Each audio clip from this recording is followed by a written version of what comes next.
Est-ce que tu sais que ce que tu crois peut t'empêcher d'avoir l'argent dont tu as besoin pour faire face à tes obligations?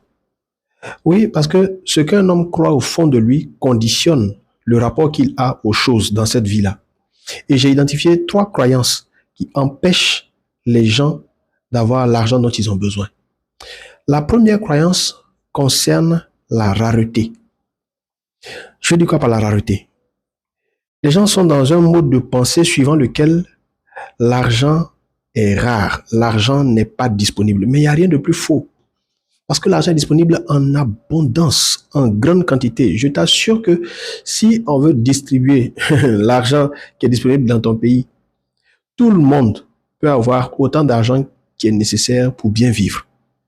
Sauf que ça commence dans ta manière de penser vis-à-vis de l'argent. Je ne te parle même pas d'accuser les gens pour dire non, il y en a qui bloquent. C'est pas ça, je suis en train de parler. Je suis en train de dire, faut commencer à accepter dans ta tête que l'argent n'est pas rare. L'argent est disponible à profusion. Deuxième croyance qui bloque, c'est la saleté de l'argent.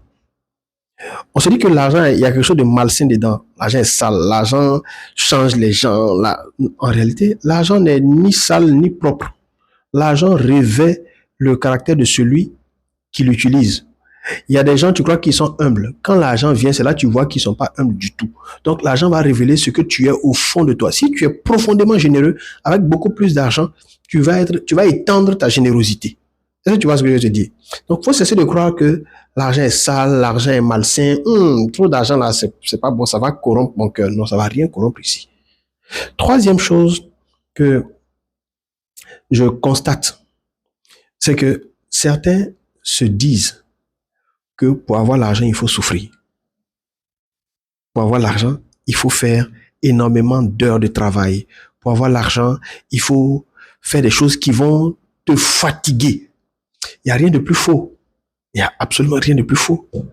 Parce que quand tu regardes dans un organigramme d'entreprise, ce n'est pas celui qui s'épuise le plus physiquement qui est le mieux payé.